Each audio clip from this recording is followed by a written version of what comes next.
영화 파묘가 요즘 크게 흥행하고 있습니다. 오늘 아침에 제가 기사를 검색해 보니까 누적 관객 수가 900만이 넘었다고 합니다. 곧 1000만 관객을 넘을 듯 합니다. 저는 이 영화를 보지 않았습니다만 영화를 소개하는 블로그나 기사를 보면서 매우 답답했습니다. 파묘라는 것은 무덤을 파헤친다는 뜻입니다. 어떤 상황으로 인해서 무덤을 유지하기 어려운 그런 경우에 묘를 파서 이장하거나 소각하는 행위입니다. 비용 부담으로 웬만해서는 실행하지 않습니다. 그럼에도 불구하고 파묘를 하는 경우는 후손들이 묘지를 관리하기 어려울 때, 그럴 때 실행하곤 합니다. 영화에서는 조상의 묘를 나쁜 땅에 썼기 때문에 집안에 불운이 찾아왔다, 불운이 닥쳐온다, 이런 이유로 묘를 파헤칩니다. 처음부터 끝까지 하나님과 대적하는 행태입니다. 영화의 흥행이 잘 된다고 하니까 기분은 좋은데요, 풍수지리, 명당, 사주팔자 이런 등등의 우상 숭배가 가득한 내용을 이렇게 보면서 목사로서 매우 참담했습니다. 그런데요, 따지고 보면 우리가 믿고 따르는 성경 속 이야기에도 이 파묘 이야기가 등장합니다. 예수님의 부활이 바로 그 파묘 사건인데요, 무덤이 열렸다는 점에서는 동일하게 볼 수 있겠지만 그 전후 상황이 완전히 다른 그런 사건입니다. 성경 속 파묘 사건인 예수님의 부활이 누가복음에는 마지막 장에 등장합니다. 누가복음 24장은 예수님의 빈 무덤을 여인들이 발견하는 사건으로부터 시작합니다. 충격적인 상황을 마주한 여인들이 제자들에게 이 사실을 알립니다. 그러나 제자들은 믿지 않습니다. 그날 제자 중에 두 사람이 엠마오로 가면서 예수님의 부활을 이야기합니다. 그때 예수님이 이 두 제자와 동행하지만 두 제자는 예수님인 줄을 알지 못합니다. 예수님은 성경에 기록된 메시아에 대해서 가르쳐 주십니다. 그리고 함께 식사하실 때 축사하시고 떡을 떼어 주시자 제자들이 예수님을 알아봅니다. 그 즉시 두 제자는 예루살렘으로 돌아옵니다. 마침 11제자가 모여 있었습니다. 자신들이 만난 예수님에 대해서 이렇게 얘기합니다. 엠마오로 가는 길에 예수님이 나타났는데 같이 길을 가는 동안 성경을 설명해 주셨거든. 마침 해가 저물어서 식사를 함께 했는데 예수님이 떡을 떼셨다. 그때까지 우리가 예수님인 줄 몰랐어. 근데 그 떡을 받자마자 예수님은 걸 안 거야 라고 말하는 그 순간 예수님이 그 자리에 나타나셨습니다. 36절인데요, 여기서부터 43절까지가 오늘의 본문입니다. 짧은 내용이지만 이 안에 제자들의 심리가 잘 드러나 있습니다. 그리고 이런 제자들에게 예수님이 어떻게 자신의 부활을 증명하는지 잘 기록되어 있습니다. 제자들의 불신에 예수님이 대응하는 세 번의 티키타카, 이 세 번의 반응과 대응을 통해 오늘 부활의 진리를 알아보도록 하겠습니다. 제자들의 불신에 대항하는 첫 번째 예수님의 대응은 36절에 있습니다. 예루살렘에서 11제자가 모두 모여 있을 때 부활하신 예수님이 호련히 나타나셨습니다. 그리고 너희에게 평강이 있을지어다 라고 평강을 선포하십니다. 예수님의 죽음을 그토록 안타까워하던 제자들이 예수님을 눈으로 보고도 믿지 않았습니다. 두려워했습니다. 제자들은 갑작스럽게 나타난 예수님을 유령으로 생각해서 놀라워했고 무서워했습니다. 그들은 여전히 예수님이 살아서 그들 앞에 서 계시다는 사실을 받아들이지 못했습니다. 사실 제자들은 예수님의 부활을 지금 처음 접하는 것이 아니었습니다. 예수님의 빈 무덤을 목격하고 돌아온 여인들에게서도 소식을 들었고요, 그 말을 듣고 빈 무덤을 달려가서 확인했던 제자들에게서도 들었습니다. 그리고 엠마오에서 온 두 제자에게서도 들었습니다. 도대체 제자들은 왜 예수님의 부활을 믿지 못했을까요? 오늘 본문의 약간 앞쪽에 정확히 기록되어 있습니다. 11절인데요. 한번 보실까요? 빈 무덤을 보고 충격에 휩싸여 달려온 여인들의 말을 듣고 제자들이 이런 마음을 가졌다고 합니다. 사도들은 그들의 말이 허탄한 듯이 들려 믿지 아니하나. 엠마오로 가던 제자들도 이 자리에 함께 있었습니다. 그래서 제자들의 이 마음과 똑같은 마음이었을 것 같습니다. 그래서 엠마오로 가던 제자들의 대화를 통해 이 제자들이 왜 예수님의 부활을 믿지 못했는지 이유를 알 수 있으리라고 생각하고 한번 찾아보았습니다. 먼저 19절을 앞부분을 보겠습니다. 두 제자가 예수님을 무엇이라고 부르는가 하면 나사렛 예수라고 말합니다. 3년이나 예수님을 따라다녔는데 그 정도 따라다니고 예수님에 대해서 배웠다면, 들었다면, 봤다면 나사렛 예수가 아니라 다윗의 자손 예수라고 말해야 되는 게 아닐까요? 또 그렇습니다. 다음에는 19절 뒷부분을 보겠습니다. 예수님에 대해서 이야기를 하는데요, 말과 일에 능하신 선지자라고 설명합니다. 뛰어난 가르침을 베풀고 수많은 이적을 행하신 예수님을 이렇게 설명하는 거 일면 맞을 수도 있겠는데요, 저는 오히려 그것보다는 하나님의 아들 예수님이라고 말하는 게 맞지 않았을까? 이렇게 생각해 봤습니다. 그리고 21절 앞부분을 보겠습니다. 이스라엘을 속량할 자로 알았다면서 자신의 기대를 이야기합니다. 압제자들을 물리치고 해방시켜 주시기를 기대했다는 것입니다. 정치적인 구원을 말하는 거죠. 예수님이 이루신 속량과는 많은 차이가 있습니다. 결국 제자들은 예수님에 대해서 피상적으로만 알고 있었던 것입니다. 예수님에 대해서 알고는 있었지만 예수님을 알지는 못했습니다. 머리로는 알았지만 가슴으로는 알지 못한 것입니다. 이것이 예수님의 부활을 믿지 못한 첫 번째 원인입니다. 두 번째 원인은 25절부터 27절에 기록된 내용을 알 수 있습니다. 예수님이 언급한 선지자들이 말한 모든 것은 성경을 말하는데요, 앞뒤 문맥을 보면 제자들이 성경을 잘 몰랐다는 것을 확인할 수 있습니다. 그래서 예수님이 구약 성경에 기록된 예수님 자신에 대한 예언을 설명해 주십니다. 세 번째 원인은 의심입니다. 38절에 보시면 예수님이 제자들의 마음을 꿰뚫고 계십니다. 그래서 제자들에게 이렇게 말씀하시죠. 왜 의심하느냐? 왜 두려워하느냐? 물으십니다. 이렇게 예수님을 잘 몰라요. 성경도 잘 몰라요. 마음에는 의심이 가득해요. 그러니 절대로 예수님의 부활을 믿을 수 없습니다. 그렇다면 나는 어떨까요? 예수님에 대해서 머리로만 알고 있나? 예수님을 만나서 교제를 나누는 관계인가?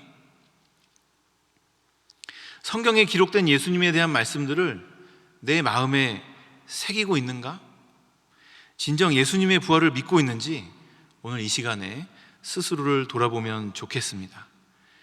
예수님의 부활을 믿지 못하는 제자들에게 나타나신 예수님이 평강하라 말씀하시는 장면을 보면서 저는 저희 큰아들과 제가 제일 처음에 즐겼던 놀이가 떠올랐습니다.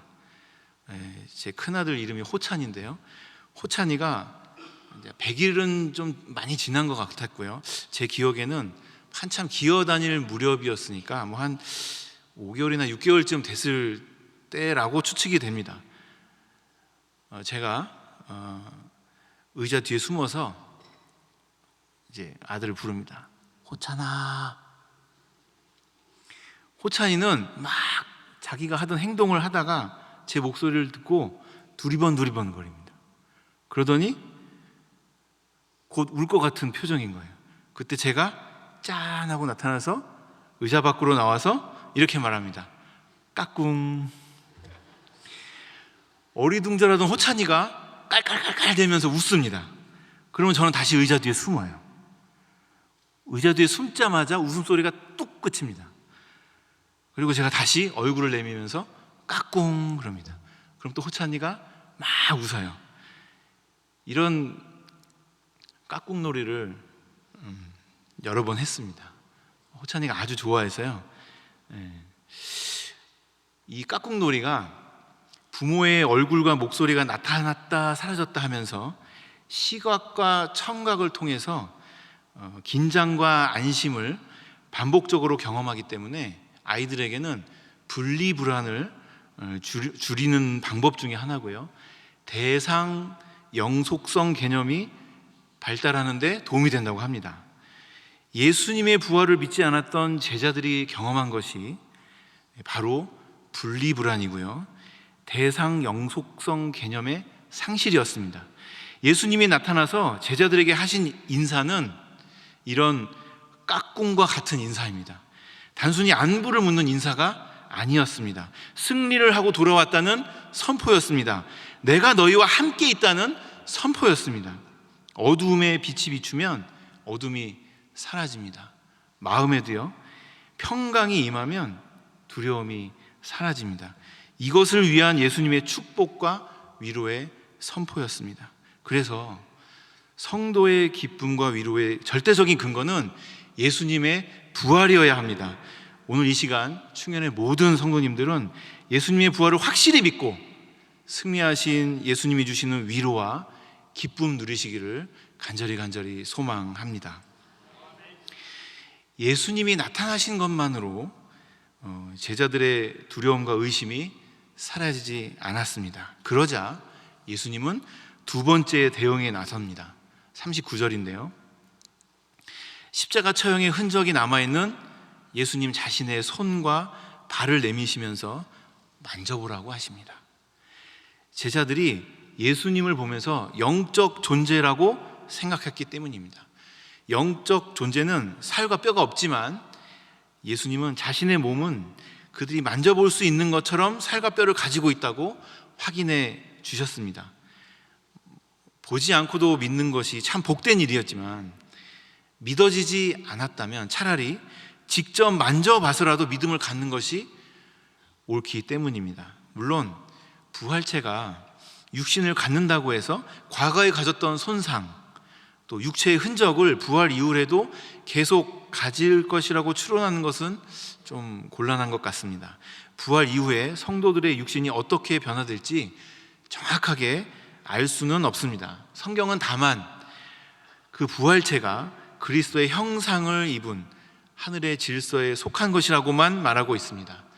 육신을 가지고는 있지만 성령에 의해 생명을 얻고 활력을 공급받는 영의 몸으로 신체적, 정신적 한계를 초월하여 시간적, 공간적 장벽을 뛰어넘는 존재가 됩니다. 제자들의 반응과 예수님의 대응을 보면 문득 이런 생각이 떠오릅니다. 제자들은 예수님의 부활에 대해서도 믿음이 없는데 우리의 부활에 대해서는 어떻게 생각했을까? 저의 추측입니다만 아마 우리의 부활에 대해서는 상상도 못했을 겁니다. 그렇다면 부활한 우리의 몸은 어떤 모습일까요? 성경에서는 우리의 부활이 어떤 원리인지 자세히 설명한 곳이 있는데요. 고린도전서 15장 35절부터 49절까지의 말씀입니다. 부활의 몸은 지상의 육체와 비교할 수 없을 정도로 영광스러우면서 동시에 물리적 특성을 보유한다고 합니다. 예수님이 부활하신 것처럼 우리의 부활도 육신을 가진 부활이라고 합니다. 내가 어떤 방식으로든 죽든지 영광스러운 육신을 갖고 반드시 부활한다고 설명합니다. 병으로 죽든 사고로 죽든 상관없습니다. 매장을 했든 화장을 했든 아무 문제 없습니다. 바울은 그 원리를 밭에 뿌린 씨앗이 새싹이 되는 과정에 비유했습니다.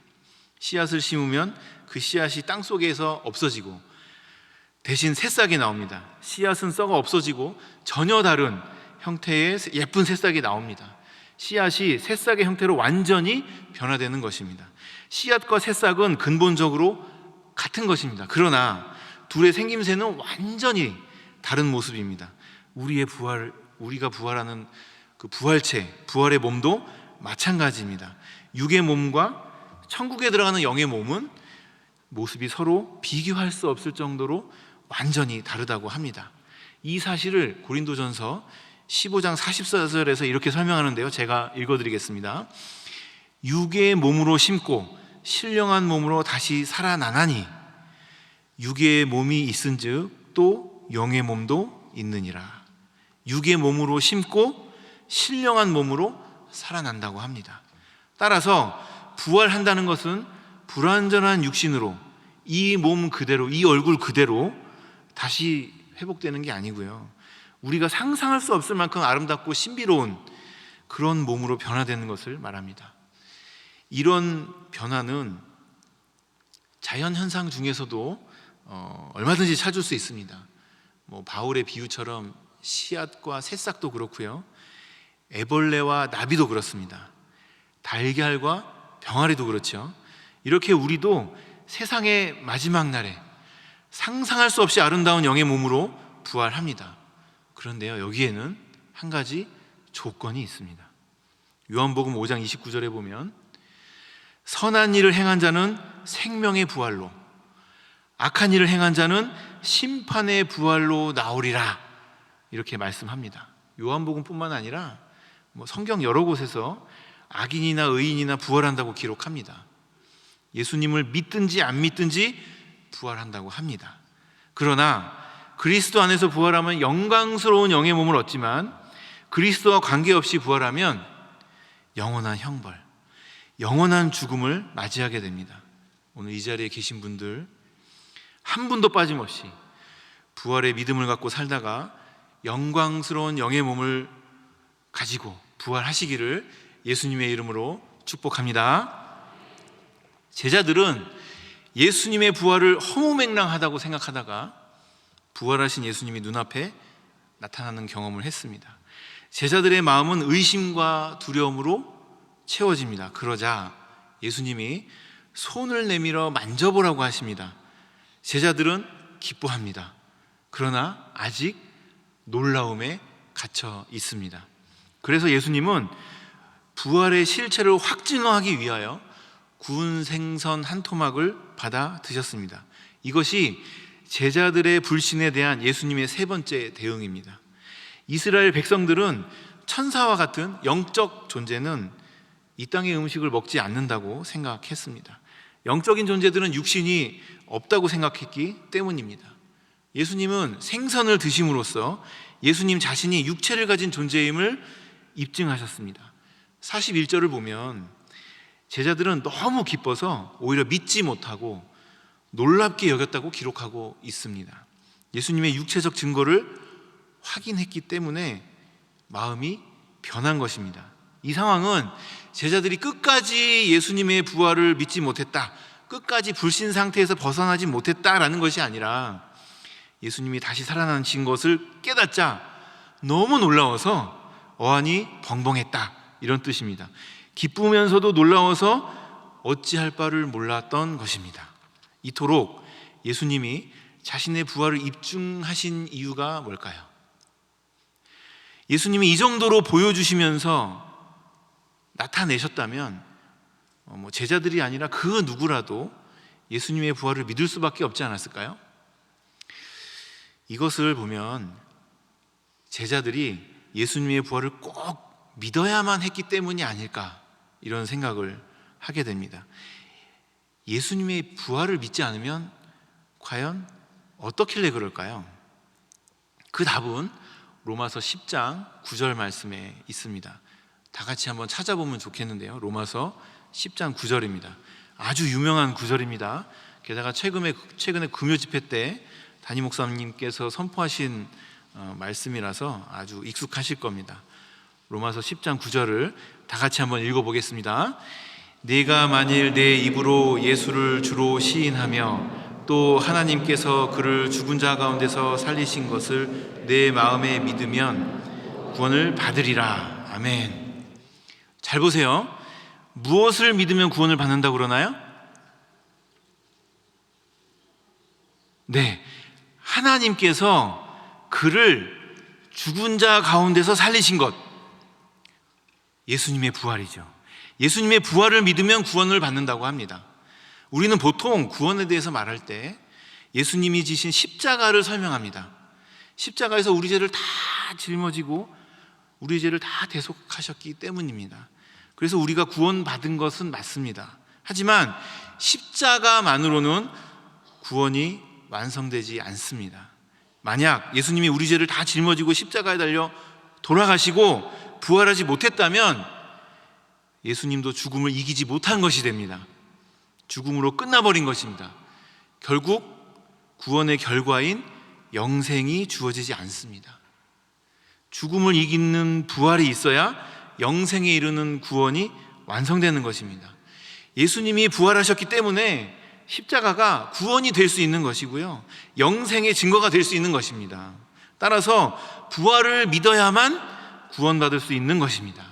그런데 교회 안에 예수님의 부활을 믿지 못하는 사람들이 있나 봐요. 저는 우리 충영교회에서는 아직 못 봤습니다.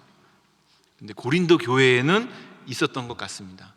고린도전서 15장 12절에 보니까 이렇게 돼 있는데요, 그리스도께서 죽은 자 가운데서 다시 살아나셨다 전파되었거늘 너희 중에서 어떤 사람들은 어찌하여 죽은 자 가운데서 부활이 없다 하느냐. 바울이 한탄합니다. 이 당시에는 부활하신 예수님을 직접 만난 사람들이 살아 있었습니다. 그리고 그 사람들이 가만히 있지 않았어요. 예수님의 부활을 열심히 전했습니다. 그럼에도 불구하고 부활을 믿지 못하는 사람들이 있었습니다. 그것도 교회 안에, 교인들 중에서 말입니다.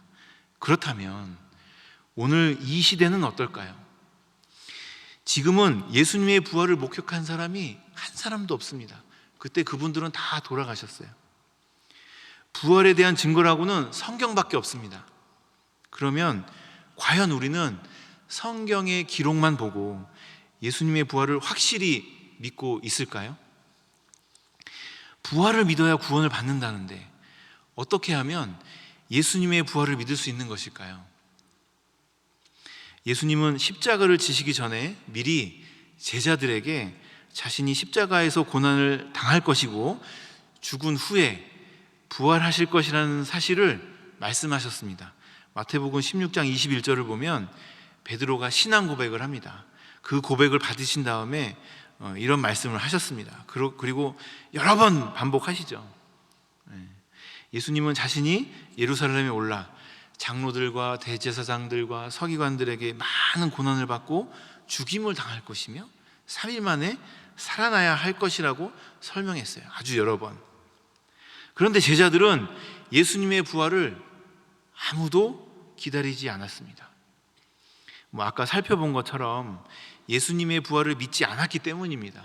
그래서 부활하신 날 아침에 무덤에서 막달라 마리아가 부활하신 예수님을 만났다는 소식을 듣고도 믿지 못한 것입니다. 그래서 예수님이 어쩔 수 없이 여러 차례 제자들에게 직접 나타나야만 하셨습니다. 그리고 이제 제자들은 부활하신 예수님을 이렇게 직접 만난 후에야 비로소 예수님의 부활을 믿게 되었습니다. 그래서 우리가 예수님의 부활을 어떻게 믿느냐 물을 때 방법은 딱 한 가지라고 생각됩니다. 이 길밖에는 없다고 생각이 됩니다. 예수님과의 인격적인 만남이 있어야 믿을 수 있을 것 같습니다. 살아계신 예수님을 만났는데 살아계신 예수님을 만났는데 부활했니 죽었니 이런 논란이 필요할까요? 따질 필요가 없죠. 말로 설명이 안 됩니다. 그러므로 아직 부활이 믿어지지 않는 분들이 계시다면 또 이 예배를 영상으로 함께 하시는 우리 글로벌 충연 식구들 중에 아직 예수님의 부활이 긴가민가 생각이 된다면 예수님과 인격적으로 만난 적이 없다 생각하실 수 있겠습니다. 혹시라도 그런 분이 계시다면 빨리 예수님을 인격적으로 만나서 그분을 자신의 구주로 영접하는 거듭남의 경험을 해야 하겠습니다. 그래야 예수님의 부활이 믿어지는 것이고 예수님의 부활을 믿어야만 구원을 받을 수 있습니다. 이제 다음 주 월요일부터는 고난 주간이 시작되죠. 더불어서 특별 새벽 기도회가 시작됩니다. 몇 시에 시작하는지 아십니까? 아멘. 네, 5시 반입니다. 시작 시간은 5시 반이지만 우리는 15분 먼저 오잖아요. 많이 오셔서 예수님의 고난을 묵상하고 예수님의 승리를 기대하는 은혜 누리시기를 바랍니다. 예수님의 부활은 허망한 전설이 아닙니다. 예수님의 부활이 첫 열매가 되었고 우리의 부활이 뒤따라 열리는 열매가 될 것입니다. 예수님이 죽음의 권세를 이기고 승리하신 것처럼 우리도 죽음의 권세를 이기고 승리할 것입니다. 제가 한 20년 전에 어떤 분의 간증 책을 보고 너무 재밌어서 메모를 해뒀습니다. 제 책이 아니니까 이렇게 막 옮겨 적었는데요. 그때 제가 이렇게 설교를 할 줄 알았다면 미리 책 이름이나 저자라도 이렇게 적어놨을 텐데 그 당시에는 그런 개념이 없었네요. 이분이 예수님을 믿기 시작한 지 얼마 안 되었을 때 이렇게 기도를 했다고 합니다. 예수님, 저도 제자들처럼 눈이 밝아져서 예수님을 제 눈으로 한 번만이라도 좀 보게 해주세요. 이렇게 간절히 기도했다고 그럽니다. 그러던 어느 날 정말로 눈이 밝아져서 자기 옆에 예수님이 서 계신 것을 눈으로 직접 보게 되었다고 합니다. 정말 깜짝 놀랐지만 예수님을 직접 볼 수 있다는 것이 너무 기뻤습니다. 그래서 예수님을 만난 기쁨에 밥을 먹을 때도 옆에 계신 예수님과 함께 먹고 잠을 잘 때도 예수님이 주무실 자리를 봐드리고 자고 그랬다고 합니다. 평소에도 예수님과 대화를 나눈다고 막 중얼거렸는데 이 모습을 다른 사람들이 보고 수군거리기 시작했다고 합니다. 이런 상황이었던 거죠. 예수님 목마르시죠? 여기 물 한 잔 드세요. 지금 여기 아무도 안 보이잖아요? 시원하시죠? 저도 한 잔 마실게요. 이 모습을 보고 다들 미쳤다고 한 겁니다. 한 번은 논둑을 걸어가는데 논둑이 좁잖아요. 그러니까 나란히 걸을 수가 없었습니다. 그래서 자기 옆에 따라오시던 예수님을 이렇게 보니까 나는 논두기를 걸어가는데 예수님은 논에 빠져갖고 걸어가시는 거예요. 그래서 이분이 놀라서 아이고 예수님 이쪽으로 오세요. 예수님이 길로 걸어가고 본인이 논에 빠져서 이렇게 걸어가고. 근데 그 모습을 다른 사람들이 봤대요. 그래서 다른 사람들이 보기에는 멀쩡한 사람이 혼자 이 길을 놔두고 논에 빠져서 걸어가는 것을 본 겁니다. 그래서 이분을 보고 다들 예수 믿더니 사람이 완전히 배렸어 혀를 찼다고 합니다.